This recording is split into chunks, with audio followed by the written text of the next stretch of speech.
All right, we're live. We're recording. Theo, welcome to the podcast. I appreciate you for taking some time out of your day to do this. How are you? Pretty good, man. Thank you for having me. I'm looking forward to this. Yeah, last I saw you was on that proof of concept that I've been going around talking to people about. Um, I just did a podcast with Ben, the cinematographer for that, and that was a great time. And so I've got a couple different things. You got a couple different projects I think I'd like to ask you about, in terms of your performance as an actor. Just because I really like interesting. I like seeing, as someone who has directed actors before, it's really, really both helpful for me, but interesting just in general to see how that psychological process works of shifting into a character, maintaining, and it's a completely different mentality. And I've just that's the thing that I've admired most about actors is just that ability to just cognitively synthesize something and make it look, you know, believable. You know, so Mhm. go ahead and Sorry about camera that. went off. Ah, I'm right are you shy? here. Are you shy? You're not shy, are you? No, I can't be as an actor. I know that's. um, well, go ahead and introduce yourself to the audience and tell us how you got into acting. Yeah, so my name is Theo White, born and raised here in Columbus, Ohio. I've always been like an entertainer of some sorts. I was always the class clown. I was always the one who wanted to be the center of attention. Ever since I was young, I was always doing talent shows, mainly dancing. That's how I kind of got into the arts and all that. It was just hip hop Dancing, dancing, break dancing. Yeah, you interesting. know, yeah. Um, then as time went on, I got with a local agency here in Columbus. I got with them right before I went off to college in 2015. I finished the classes. They had me on this accelerated program. I finished all the classes really early, but I couldn't really do anything. I couldn't do auditions. I couldn't do any projects because I was going off to college on a track and academic scholarship. So I couldn't Hmm. really do anything. So I went to college. I was getting emails and messages saying, "Hey, come back. You're doing an audition for a commercial." And I said, "I can't do it. I'm in college, et cetera, et cetera." Fast forward, I graduated college in 2019, working a few jobs here and then, trying to get stability going. And the agency hit me back up saying, "Hey, you're invited to do this talent tour that's out in LA." I said, "Okay, I pay for the classes, might as well, see what I can do." So I went to the audition. I auditioned and I got picked to go on this LA talent tour along with quite a few other artists as well. So I went on the talent tour out in LA. I brought my mom with me, and it was kind of one of those experiences where I got bit by the bug, meaning that Mm. after that trip, I knew that I wanted to pursue this acting and modeling career just to see how far I could go. Right. Mm. Um, I met I met like 12 agents. We went to celebrity houses. We were on the Walk of Fame. We stayed at the W Hotel. Everything was just amazing. And I was like, I want to do this now, right? I Sounds like want to you do lived it this. up. Oh yeah, yeah. It like the whole experience was something that I would never forget. So after the trip, I came back home and I immediately just dove into it. I was finding projects. I was auditioning. I was name it. I was doing it. I was trying to get my feet wet in the game, right? Trying to get started. Right when the ball was rolling, the pandemic hit, and I was like, Of course. wow. It was like as soon as I got picked to do a project, I was about to do a fashion show, like everything was looking good, and then the pandemic hit, and that halted everything. And I was like, "You've got to be kidding me! You've got to be kidding me!" So the pandemic hit around March, and I was still working a job that I did not like. Eventually left that job, and right before the pandemic, I was an extra in a trailer, right? And the trailer was supposed to be like a proof of concept of like a action drama that they were trying to create. So fast forward all the way in September, which is literally smack dab in the middle of the pandemic, I got a message from actually it was late August. I got a message from the assistant director from that trailer saying, "Hey, the director really likes you. Would you like to come back and do a fight scene with the main character in a short film that's related to the trailer?" This was I out said, in "Oh yeah." LA or back when you No, flew this is back? here. This was back here in Columbus. Okay. This was back here in Columbus. So I was like, "Yeah, yeah." I mean, I've been starving for the past few months. Like, let's do it, right? Then he asked me like, "Okay, do you have a demo reel or a self tape that we can see you acting?" And for those who don't know what a demo reel or a self tape is, pretty much a clip or clips of your best acting material. I'm still new. I have no acting material. I have absolutely nothing. All I had were dance videos on YouTube. So I told him that I don't have a demo reel, I don't have a self tape, but I do have dance videos that could show that I'm very athletic. So I sent him the That dance makes videos, sense. and he was like, yeah. So I sent him the dance videos, and he was like, that looks good. Okay, yeah, let's roll. And I'm like, awesome. So we did the fight choreography. I met the director. I met the main character again. I met them both the first time doing the trailer. I met them again later. And then I met the choreographer, the guys that was doing the fight choreography. And then a few weeks later, we were about to shoot. We were at a laundromat here in Hilliard, Ohio. And that whole experience was absolutely amazing. I was on set. I showed up on set at like 7 o'clock p.m. I didn't get home until 8 o'clock a.m. So I was there It for was an around 12 overnighter. hours. Yeah, it was overnight. I was there for 12 hours, but I was not sleepy at all, you know, because it was like my first actual acting experience, besides the trailer. But in the trailer, I was an extra. I didn't really have any lines. I just played a dead person, right? Like that was easy.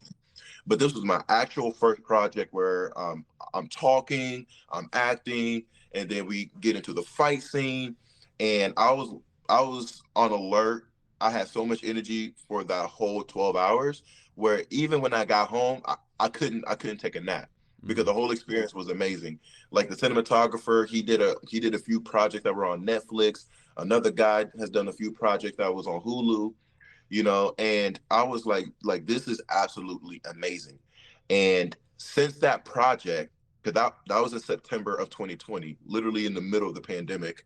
Since that project, I can I use the analogy like a snowball going downhill. Mm-hmm. After that project, it was like project after project after project, auditions after auditions, fashion show after fashion show. It's like literally after that project, I've been busy ever since, all the way up to today.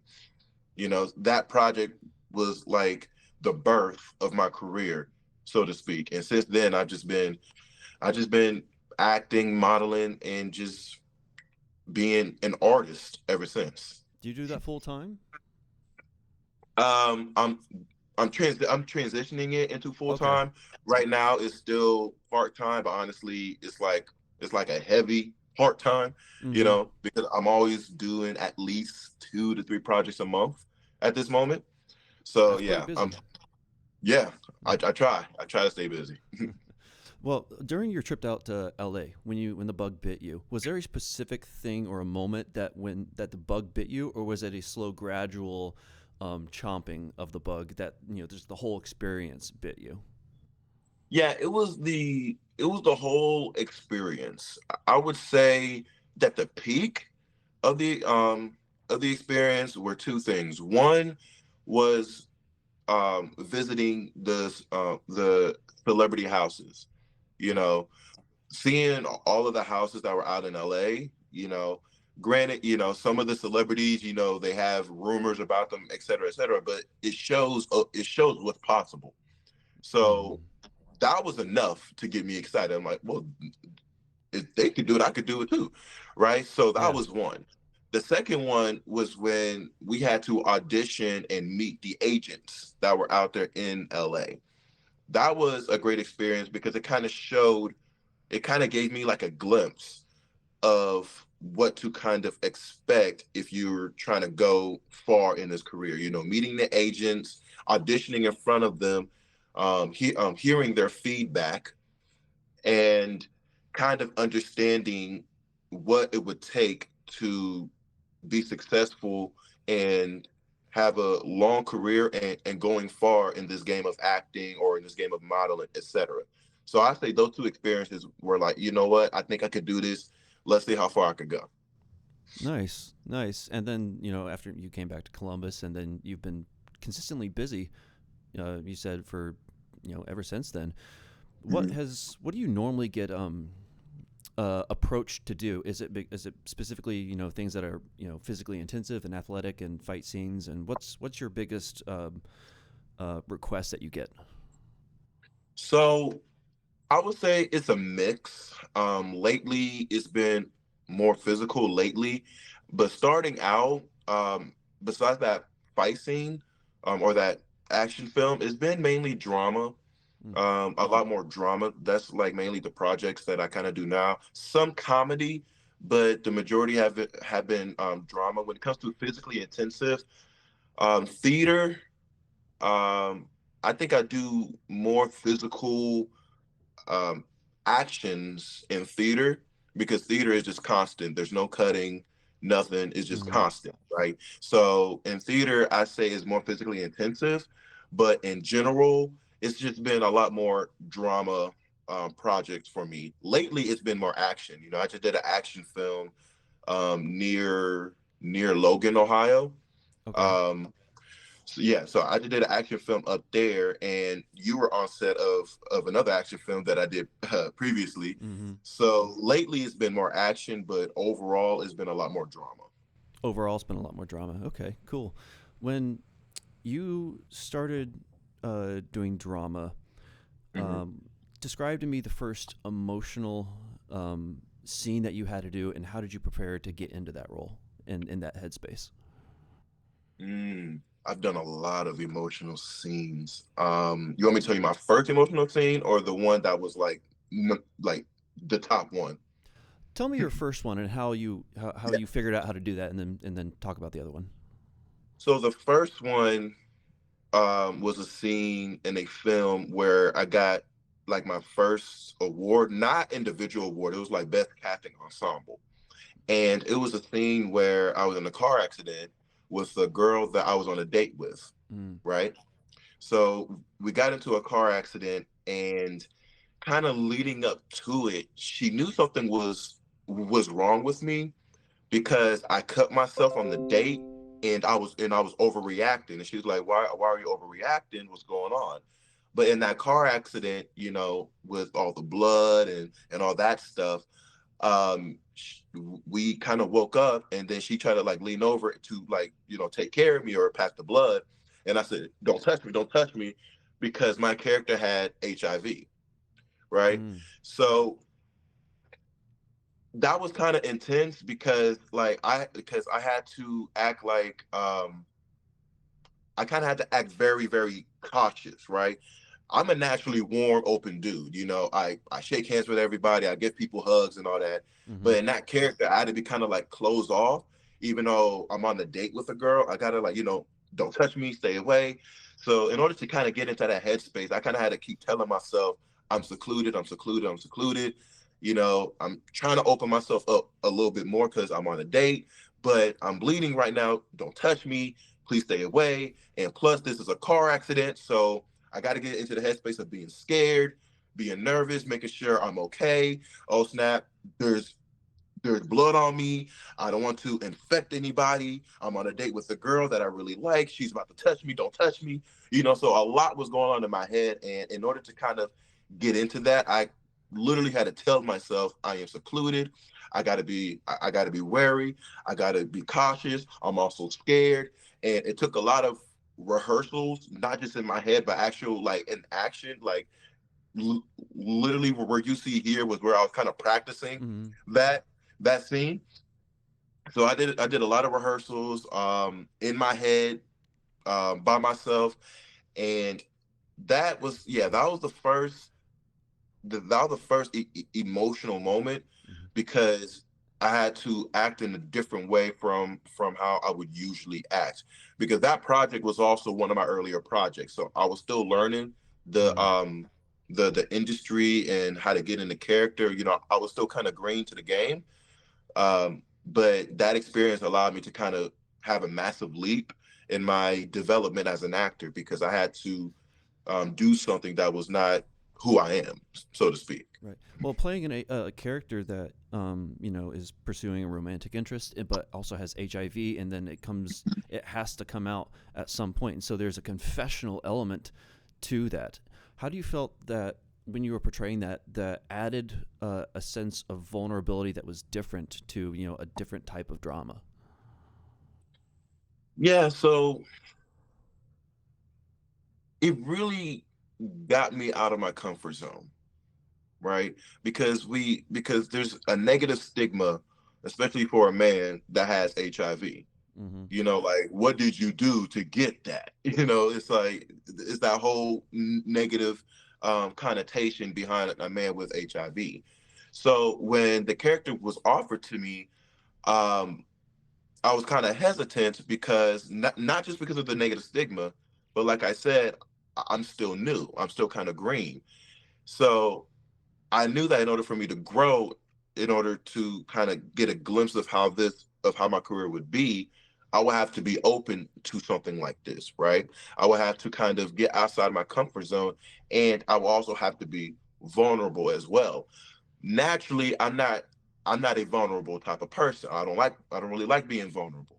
Mm-hmm. But this character had to be vulnerable. He had to be open, like a lot more from how Theo, me, regularly is open on a day-to-day basis.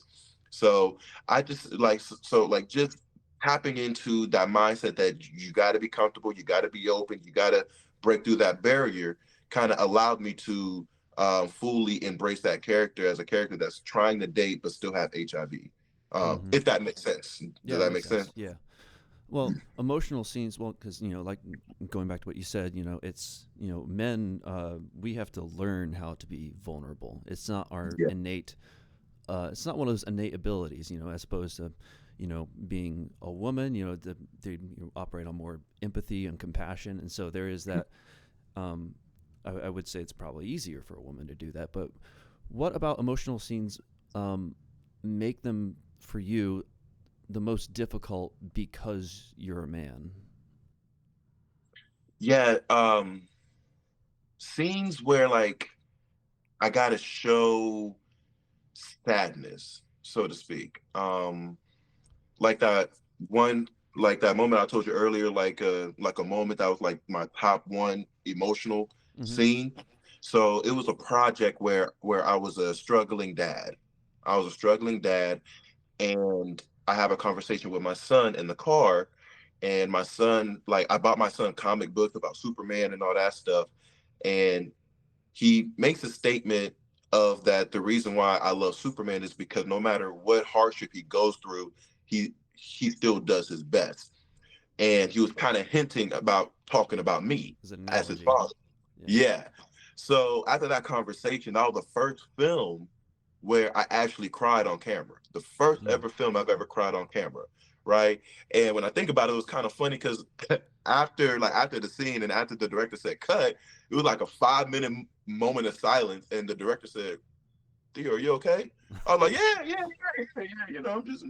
I'm just trying to pull myself together. I'm good. I'm good." But I'm good, But coach. I'm good. Just yeah. put me in.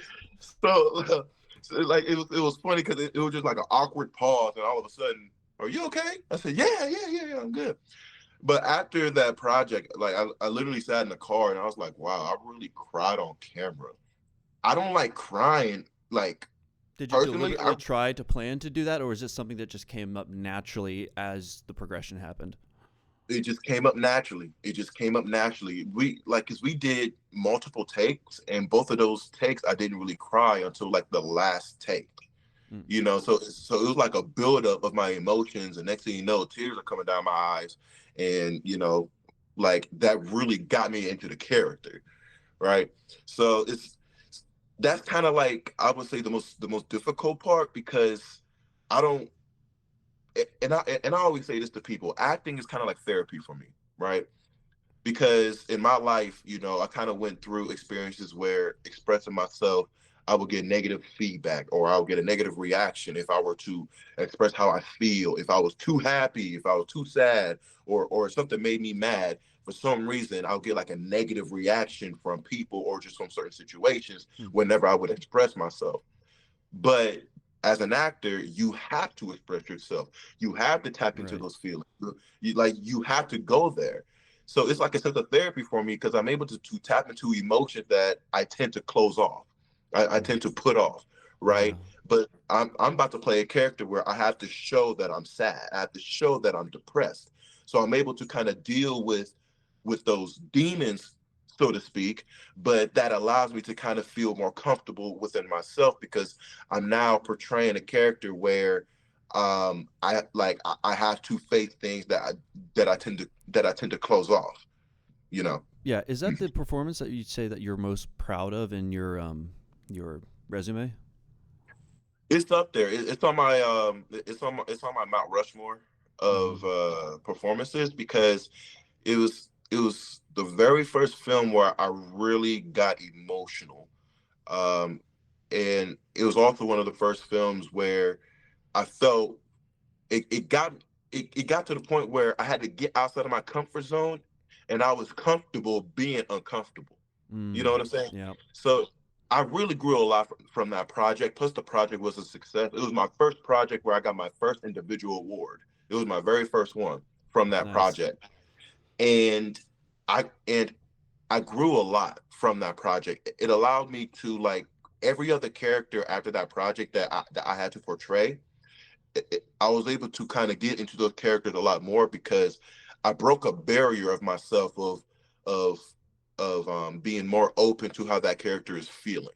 Mm. So now that I'm like a lot more comfortable embracing how a character feels, it allows me to be more to perform that character to a pretty decent extent because I'm now embracing the character as a whole, so Would to you say speak. that acting, especially when you're doing drama roles, has changed you as a person? I would say so. I would say so because acting allowed me to be a lot more embracive of who I am overall. I remember in high school, middle school, and high school, and very little college, I thought I know who I was Mm. until times where I just don't know who I am. Like it got to the point where in high school I would search up how to be yourself. you know, like it was Yeah. really that bad because I didn't know me. But being an actor, being able to portray different types of characters allows me to tap in different aspects of myself where I think to myself, okay, so this is how I would react in this situation. Okay, so this is my thought process. This is how I do things. This is how I feel. These are my emotions. This is how I think. I'm able to kind of be a lot more aware and have a stronger realization of who I am as a person through acting. Nice. Yeah, I mean, I've done a little bit of acting, but it was always just for my own uh, projects. Usually because I couldn't find someone that would fulfill the role, and so I'm like, all right, I guess I got to do it. Like the this was a number of years ago. It was actually the last short film that I made. It took place. The role wasn't really emotional anyway, but it took place in the dead of winter, and it took place outside, and the character was getting dragged down a snowy, rocky cliff. Oh. Uh, yeah. Granted I was bundled up, but there's a certain point where it's just like this ain't doing nothing. I had 2 layers of redhead wool socks on, 3 regular pairs of socks on after that, and it took me in like probably like 4 or 5 layers of sweatpants underneath my jeans. It was Yeah, and it was a whole thing just getting dressed in the morning. It was a whole shindig. it was I it was I felt like the abominable snowman just walking around, but you could tell by the end of it, all of the layers of my clothes were so compressed that it was Yeah. easy to get into, just because, which kind of made it worse. But when I originally did have an actor that was going to do that, and I'm like, dude, you need to dress warm. Gotta, it's gonna be a rough one. I laid out everything, like, this is going to be hard. You're going to suffer. I was very upfront and very clear about it. Yeah. First day, the temperature drops less than what it was supposed to be originally. So this is like in the teens with wind. And dude shows up in skinny jeans that were ripped. I could see his kneecaps. And I'm like, it was at that moment, I'm like, either you're going to impress me or you're going to leave by the end of the day. He wasn't able. Yeah, that first day of footage was completely scrapped because I had to step in for the role, and he wasn't able to do it. Oh, man. Yeah, it was stuff like that. So I ended up being the one getting dragged down the snowy rocky cliff because I had this rope that was tied to me because there was this character that was, that was like a demon, and he was trying to suck me down and pulling me back in the gorge. And, we had to tie a rope, and, I'd have a guy yank me down, and I would be dragged down this. It was up to that point, it was the hardest thing I'd probably ever done, both like physically and psychologically, because I had to, because I'm also the director. I'm worried about everything else. And, maybe you could tell me a little bit about some of the difficult physical roles that you've had to deal with, and just in terms of your recovery and maintaining that physical, that tough attitude you have to maintain for the takes, doing take after take, doing for throughout the whole day or even multiple projects. Oh, hello, pop up. Cool. Thank you for ruining my podcast. I appreciate it. But also maintaining the psychology of the character, and how do you find the balance of blending those two elements together and being able to keep those maintained? Yeah. So what helps with that is constant rehearsal. I say that would really help. Like the project that you were previously on with me, that was very physically intensive. It was pretty similar to my first fight scene. It was relatively similar. And I say what helped was, number one, understanding the character. Could you describe the film and your place in it before you get into that, just to paint a picture for the audience? Yeah. So the film, and I can only say too much because obviously you talk to Brian. Still getting worked on. It's still getting worked on, but it's kind of like a timepiece, but it's an action fight film of two main characters and how the main characters' lives intertwine with each other, and it kind of leads up to a fight between the characters. I think that's all I could say about it. It's cyberpunk themed too. It's a cyberpunk theme, but it's also kind of a time period piece as well, of two main characters whose life intertwine with each other, and struggles and problems intertwine with each other, and it leads up to a clash, so to speak. Mm-hmm. So, in that film, shooting that film, that was very physically intensive. And what kind of helped me stay in character was, number one, the rehearsals, the fight choreography, learning the fight choreography, understanding my character. I talked to the director a lot about that, like what's his thought process? How's he thinking? And once I got an understanding of that, I literally kept that thought process throughout that whole shoot, right? I try to keep that thought process even when I'm fighting and swinging and jumping and flipping. I'm keeping that whole thought process. And I have to say, practice is what really helped me kind of stay in character, along with doing all of the physical movements. And I had to I also have to be aware that when I'm doing these physical movements, I'm not doing it as Theo. I'm doing it as this character, because some of the physical movements that you saw, personally, I would have done them differently. I would have punched them differently. I would have felt differently. Personally, as Theo, I would have done some of the movements differently. But I got to realize I'm not really Theo in this moment. I am this character. So the way I fell, and the way that I stared at the guy that I'm fighting, the way that I punched, my eyes, I'm looking angry and furious and serious, but but there's also something within me that's trying to come out as well. I had to kind of like just put myself in that thought process, and just the constant practice and the constant takes over and over again really helped me kind of be ingrained with that character, with the physical movements and the character. I was able to kind of mesh them together as one.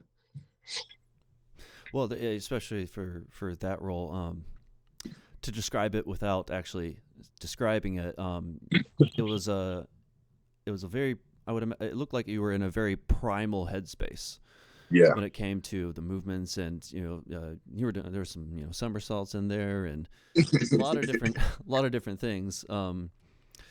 But especially for that film, because I was handling the background extras for that particular scene that you're referring to.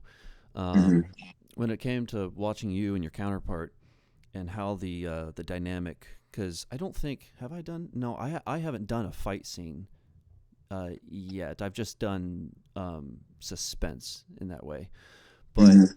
when it comes to doing a fight scene, describe to me, because obviously chemistry between you and your counterpart is very important. And how Mhm. do you feel that plays into not just what the director's saying, but the performance as well? Yeah. When you're doing a fight scene with your counterpart, it's kind of important that you and the counterpart know.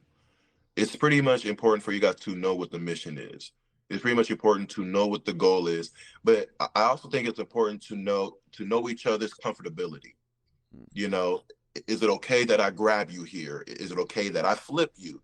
Should I flip you like this? Should I flip you like that? Should I swing like this? Like, am I too close? Am I too far? It's important to kind of have that dynamic between you and the person that you're interacting with, because there's some actors that are like, all right, this is too much, can we take it back a little? Mm. And there's some actors that are like, Tom Cruise, I don't care, let's go, Hit me for right? real, Yeah.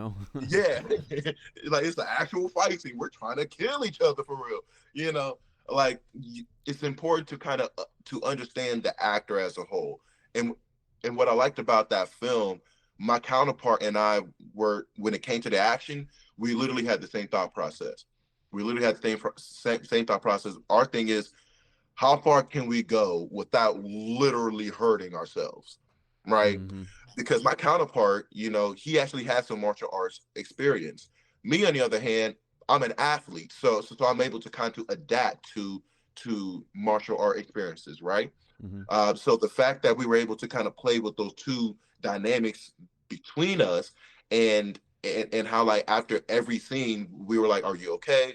Did that feel comfortable? Did you want me to kind of do this? Because, prime example, during the fight choreography, there was a move that he did, and it was good. It looked good. However, it didn't feel comfortable, and I was telling him, along the director, this is good, but if I keep doing this, I probably won't be able to move the next day Right. if Yeah. we keep doing this. And they're like, okay, okay. So it's the same move, but like, we just adjusted it in a way where, okay, I could do this over and over again, to the point where we could take multiple takes if necessary. So it's definitely important for you and the counterpart to be on the same page, and to kind of know what exactly the director's looking for, what exactly is the cinematographer looking for, what would look good on camera, but also what would be comfortable for us. And once we have that understanding, being able to perform those fight scenes, perform those actions, is actually a lot easier, because we have an understanding of what needs to be done. Mm. Yeah.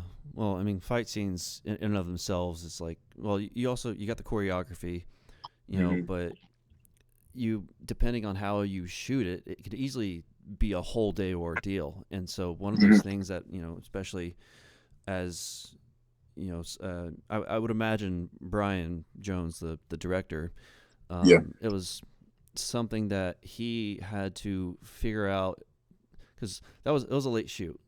We went a few different days, but I think it was the first time for a lot of different people, and in their particular roles, which when you're doing things for the first time, there's you're not just trying to accomplish what you're trying to accomplish for that day in that particular scene. But there's also the other variables that pop up that you insert and Yeah. um, being that that you insert because you think it actually might be better than the original, but then you're trying to respect the schedule as much as possible, and so there's a Yeah. balancing act there.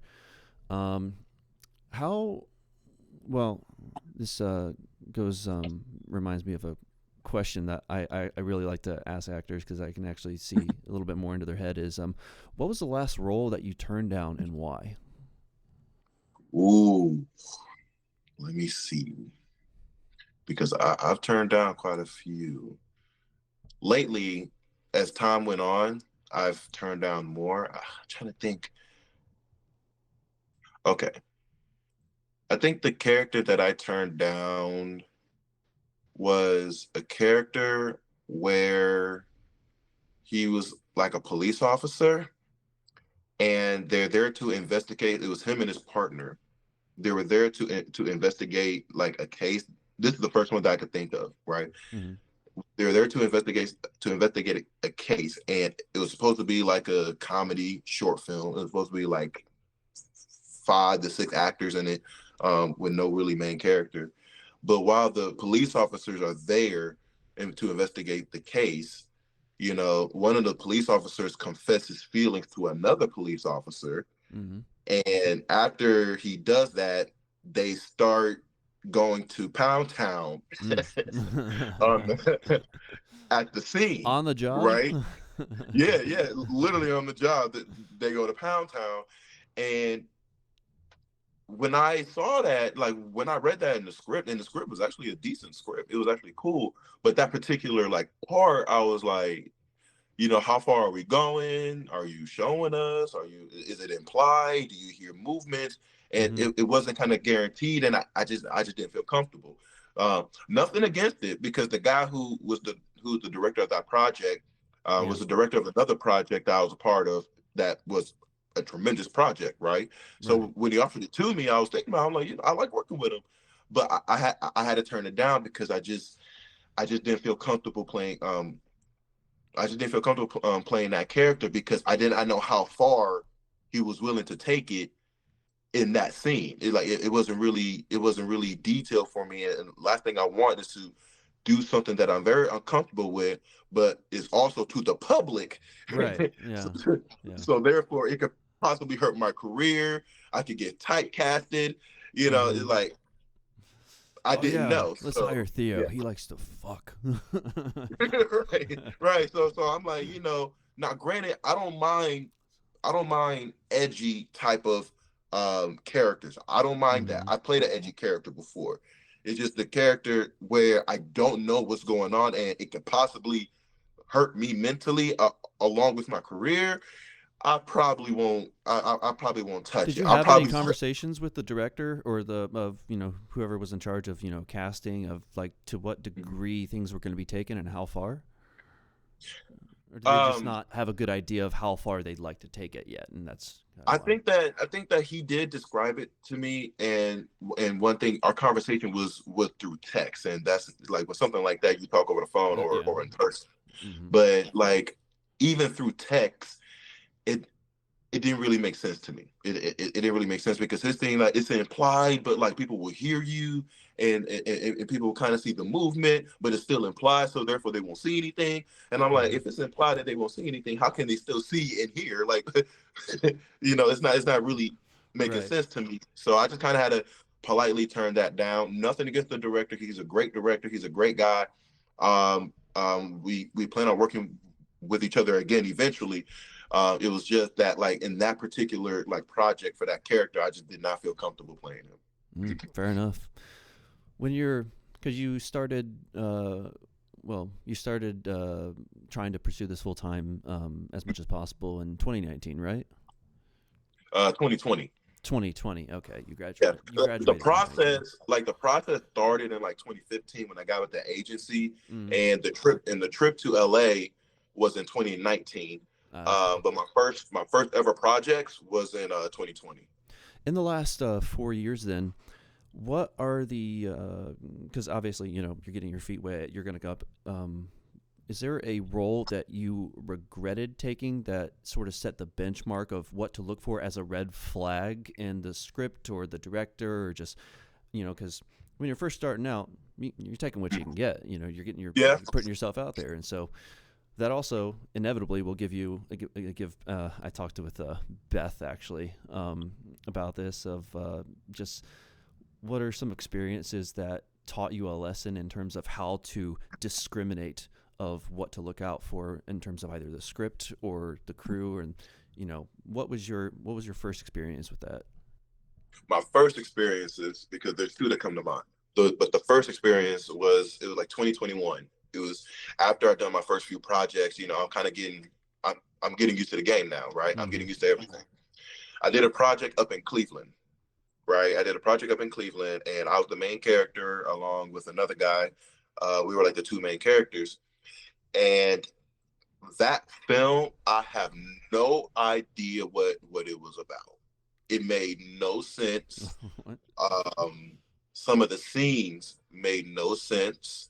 Now the actors in it, the actors, they were good. Some of the actors were good. It was just the storyline just did not make sense. Some of the scenes did not make sense. Prime example, there was a scene, it turned into a shootout. Me and my friend are running away from people trying to kill us. I'm shooting with a gun, and then I hand the gun off to my friend so he could start shooting as well. It didn't make any sense. Like, Here, I'm you running. take a turn. I'm tired. Exactly. It's like, that's what it seemed like. Like, don't kill us. Hey man, it's your turn. You shoot. Okay. And then he starts it didn't really make any sense in the whole film. It just did not make sense. Now, the people involved as people, they were awesome. As people, they were amazing. They seemed like people I could just kick it with, probably go out, get something to eat with, etc. But in terms of that project as a whole, it seemed like the director was trying to go for a certain feel or certain experience that was outside of his capabilities, right? I admire the ambition of him. And when I was talking to him before the film, I was like, this sounds like fun. How are you going to shoot it? But when I saw how he was going to shoot it, how he was arguably the only guy who was a crew member, he was the only dude, he was doing everything, right? He was doing the cinematography, he was doing the angles, he was doing the a lot of things, and the type of camera he had. What was that? Sound too? Yeah, he was doing sound too. He was doing everything. He didn't really have a crew with him. And I was, that whole experience, that was the first, I would say, negative experience where I'm like, okay, this is what I should look for, and this is what I should avoid. And something like that, I probably should avoid it, but I was still kind of new. I'm in Cleveland. Cleveland is growing rapidly when it comes to filming and all that. Yeah, it is. So I was like, let's, okay, I'm in Cleveland. I gotta, I'm the lead character. Let's go, and didn't really turn out the way I wanted to, because I still don't know what the film was about. My friends didn't know what the film was about. My family didn't know what the film was about. But it was still a decent experience where I learned what I should take and what I should avoid. What about the other one that you mentioned, the second, because you said two came to mind? Yeah, so the second one was a film, and I filmed with this guy before with Beth. I filmed it with her, with this guy, my first time working with this guy. And it was kind of the same exact thing with the guy in Cleveland. He had an idea, but his ambition was outside of his capability. It's bad when he says he has a boom, but he's using a broomstick as a boom mic, right? Yeah. And for those who don't know what a boom is, it's pretty much it's like a microphone that's on what's it called? Yeah. Yeah. Oh my gosh! Wait. Beth may have actually talked about the exact same set on the. Was there a lapel? We were there. Tied to the very end of it. Oh my god! And the main he actor had a didn't lapel show mic up. he had a lapel mic on the end at the end of the broomstick, and he was holding it. Me and Beth were there for that scene, right? And me and Beth, we just looked at each other like, Oh. what did he just do? You know, but see, look, like that was the first project with this guy that I've worked with, right? Mm. And like that was a red flag, but I was still new. I was still new. Like this was in 2021. So I was like, you know what? It is what it is, right? I worked with him again because he said there was a project he was working on, Okay. or like after that one, right? That project went nowhere. Okay. That project went nowhere at all. It seemed like he just stopped, right? It was weird. Um, and he did a lot of people dirty where he didn't pay them, etc. But see, I didn't know any better. So I was like, Right. so what's the next project, right? So for this next project, me and another guy who's part of the same agency, we were the two main characters in that. And in this film, the script was good, but the execution was horrible. Mm. The majority of the scenes were in the same spot, even though in the script it was in multiple locations, but we were all in the same spot. The believability was not there. You know, somebody getting shot, it didn't look like he got shot. It looked like he just fainted. You know, Mm. the sound was not good. The sound made no sense. He was filming. He didn't actually have like an actual like camera. The majority of the filming was from his phone. Now, granted, I know nowadays people are filming on the phone, but in 2021, that wasn't really the thing because the phones back then are not as upgraded as they are today. They weren't. Back then, he was trying to film on like an iPhone 7 or like an iPhone 8 or something. Mm-hmm. And that didn't come out well because the sound didn't match, right? Right.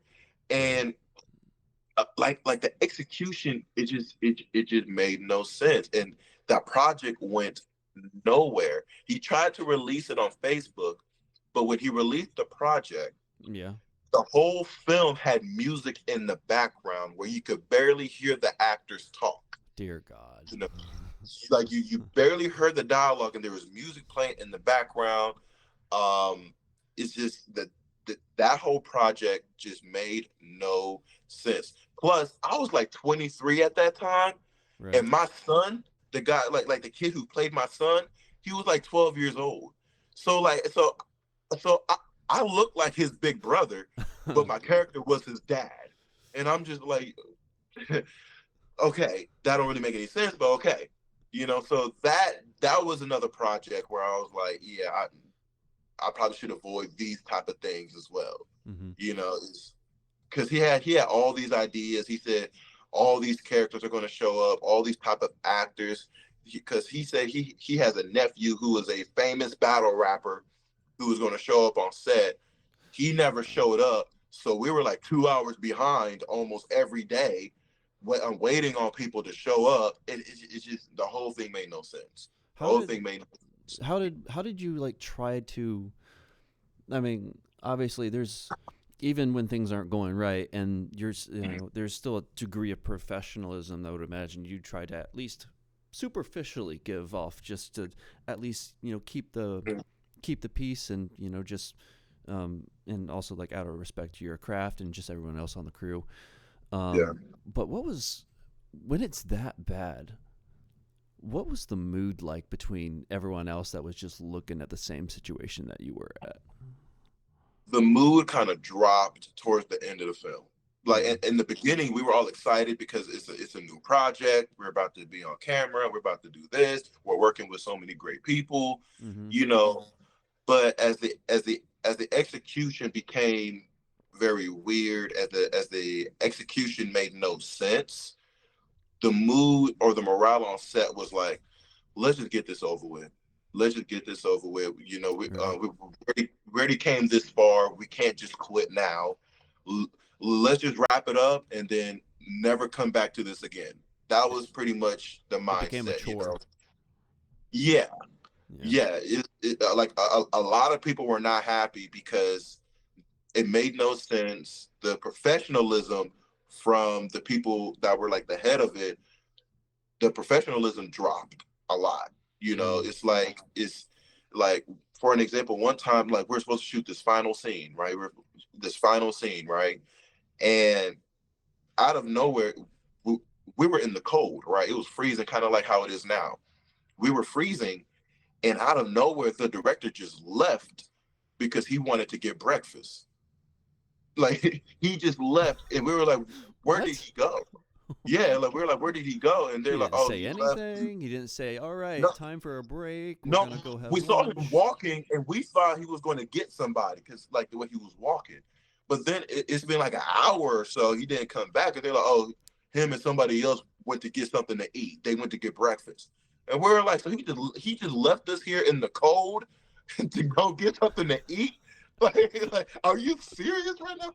Everybody was just like mad. Like we were really angry. I was not happy, and I try to have a decent mood on set, even when things are not going my way. Mm-hmm. I try to have a decent mood because I don't like burning bridges because you never know what the future holds. True. But when a director did that, I was like, you just left without telling your cast members, like the people who are in the film, your main characters, right? You just gonna leave us here for no reason because you got hungry. We didn't eat. He didn't give us food. We didn't eat. But he decided to go get something to eat and Did then he come eat in back to front of all you? y'all. Please tell me he ate in front of you. That would put Oh the no, he cherry didn't. on. He Oh, didn't. that would be the cherry on the top. If he did that, I'm pretty sure people would have just walked away. Um, You know. But it was, yeah, that whole experience was not really all that, and people, their mood really dropped. They were not happy. They wanted it to be done, and their thing is like, as soon as we're done with this, we're not working with this person ever again. We're done working with this person after this. mm-hmm. Which kind of sucked because he seemed like a decent dude, and things were just not going his way. But he rubbed a lot of people the wrong way, and nobody wanted to work with him. Yeah, that sucks. But it Yeah, makes a hell of a story for a podcast, though. I tell you what. man. Man. um, so you've done action, you've done comedy, and you've done drama. What type of role do you think you would be able to improve the most with in order to grow as an actor? I think a role that I would improve the most with is being a villain, right? Being kind of like a Joker type villain mixed with like Bane. I know I'm talking about DC Universe, but like Yeah. how Bane is more like, I'm a badass, I'm him, and the Joker is like, I'm a crazy psycho badass, right? If I like, because I played a villain before. It was in one of Brian's films, right? And I played a villain. Mm-hmm. And I realized that playing that villain, I kind of scared myself when I saw myself on camera because I was like, why are my eyes like that? Dang, I really look evil, So I think if I were to play like a villain of some sort where like, this villain is like very kind of unhinged, but also very kind of calm and subtle, where it's like, this guy is crazy, but like he's very unpredictable type of guy. I feel like I could really grow in that in that type of like role, so to speak. Right, right. Well, I mean, there's different types of villains. There's psychotic, there's malevolent, there's very Mm-hmm. strategic and organized people like gosh, what I forget the name is acting, but the main villain from the Blacklist, he was also in the Ooh, Office. yeah. Yeah. Why is his Robert California from The Office? I don't know why it's slipping me, but But I know, but I know exactly who you're talking about because he was also one of my favorite villains. would that be like one of the types of roles that you like? Which is more appealing to you? The more psychotic, unhinged villain, or the more cold and organized type villain? Ooh. They're both very attractive, but I say probably the cold and organized villain. Mm-hmm. I feel like if I were to play that type of cold, like organized type of like character, I feel like that would really help me grow as an actor. Nice. Because I played cold characters before, but I was on the good side. Mm-hmm. I played those type of characters. I played like an organized person before as well, but I was always on the good side. But I've never played that type of character on the bad side. Mm-hmm. You know what I'm saying? So yeah, Right. definitely not. Villains Yeah, villains are they're somewhat difficult to direct too, Yeah. because there's there's a lot more subtlety when it comes to a good villain. Because if you're psychotic, for example, it's like if you're playing if you're directing a psychotic person, you know what you're not giving directions to what they're doing normally on the outside. You're giving directions to try to guide them on the inside and let that subtlety come through their facial expressions. Because a villain, he's essentially lying. It's a liar. Every Yeah. good villain is a liar. And being able to direct a good lie is a lot harder than being able to direct somebody who's telling the truth. And Yeah. I would imagine even much more so just portraying that, because you're giving two performances. One, you're giving the performance that you're having on the inside, and then you're giving the performance that you're having on the outside, as opposed to like a morally justified character whose psychology is synchronized with how they behave. It's very honest, it's very direct, but when you're playing a villain, you're really playing almost two characters in a very real way. Yeah. I suppose that would actually, as an actor, that would be the most attractive thing, is being able to have that dichotomy of chaos and order at the exact same time. Yeah. What Yeah. let's see. What was there a movie or a specific character that you watched that made you want to become an actor? Mm, that's a really good question. Um, I won't say there was a character or like a movie. I would say it was a series of films that kind of piqued my interest.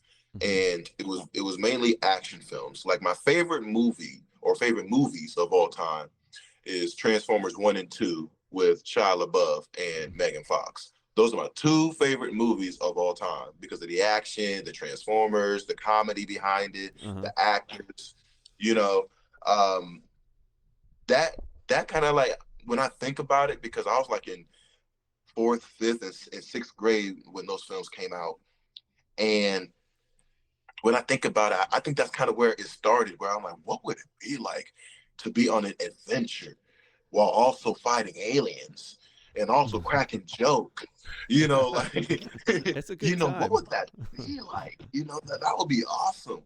And I think as time progressed, and I got into watching Marvel movies with Iron Man, watching Robert Downey Jr. kill it as Iron Man, and it just seemed like a progression into it.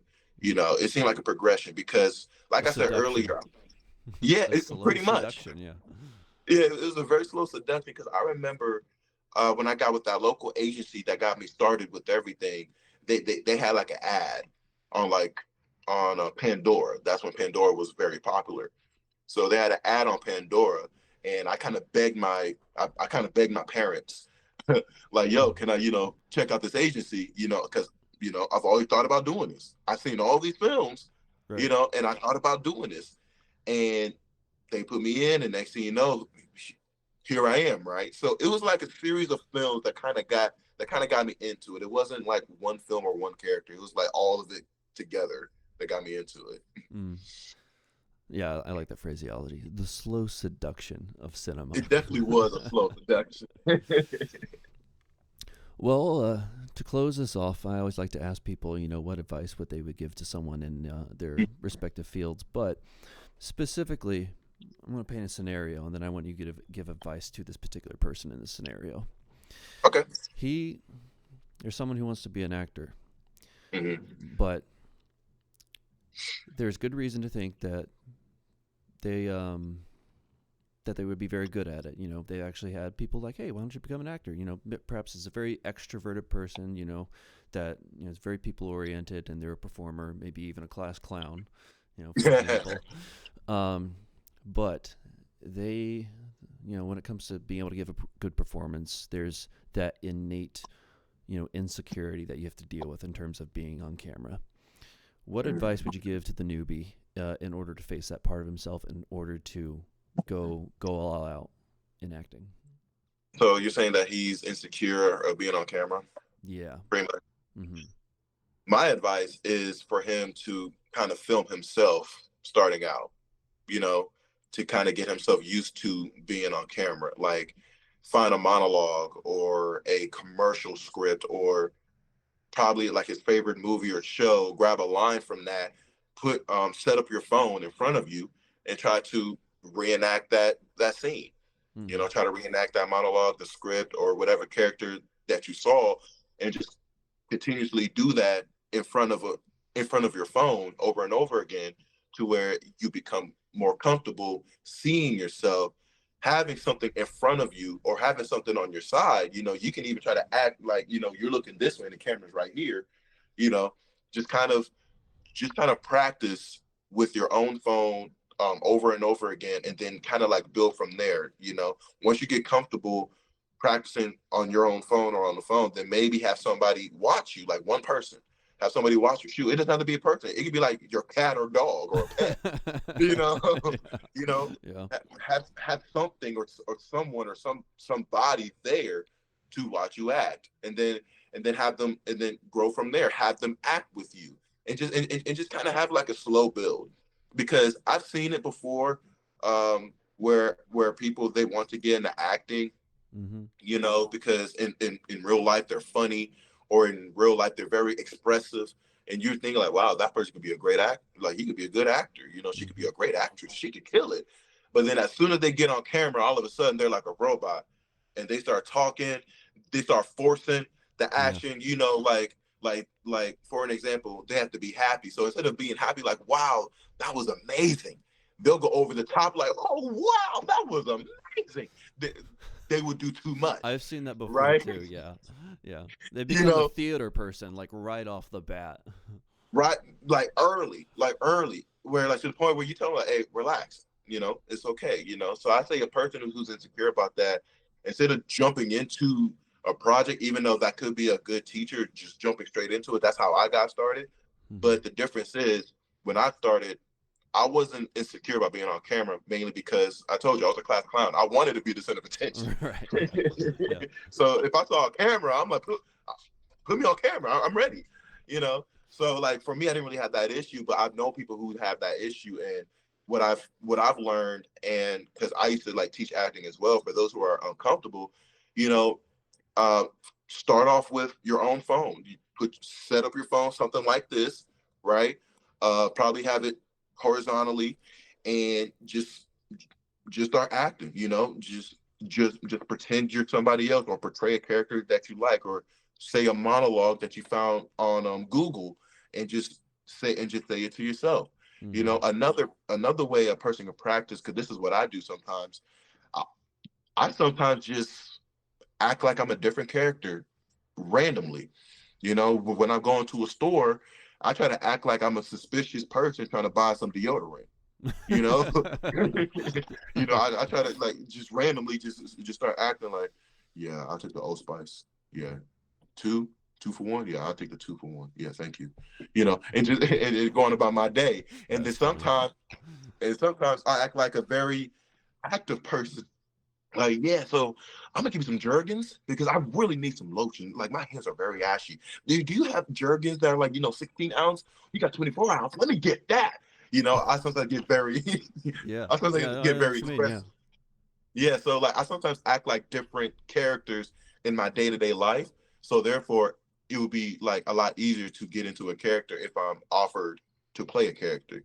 But for a person who's insecure about being on camera, just get on camera by yourself and just kind of grow from there. And one thing that people will realize that, like, even though there's a lot that goes into acting, they'll realize that starting out, sometimes you would make it more complicated than what it needs to be. You know what Mm. I'm saying? Overthink it. That was Yeah. my problem. They will overthink it. They would think that the character had to be like this. When really, if you add your own spin to it, you can play that character amazingly when you add your own spin to it. It's like they don't have to be stiff. They don't have to, like I gotta look this way when I say this line, because if I don't look this way, I will ruin the film, and the film is horrible. Like, no, no, it's not that. It's not that deep. You just Right. gotta understand the character, get used to being on camera, and then as time goes on, you'll find out that, wow, this is actually a lot of fun. I could probably play any character I want. you know. So that's kind of like my advice to that person. I like that. Well, Theo, I really appreciate you coming on. It was a fun time talking to you, and it was nice to actually get to hear about your experiences. Yeah, man. Thank you for having me. I could talk about this for hours. So thank you for having me on, and I really hope that this can help somebody in the future. Yeah, I hope so too. I think it will. But I look forward to seeing what you do and how you progress in your career, and it'll be really, especially after getting to actually talk to you for a little bit, and getting to know you. It'll be now that I know you a little bit better. It'll be even more of a privilege to be able to see what happens. Oh man, I really appreciate it, and I kind of hope one day we could be on set again, so we work together again. Oh yeah, for sure. Yeah, I would love to do that. All right, Theo, I'll let you go. Have a good one. You too, man. Thank you for having me.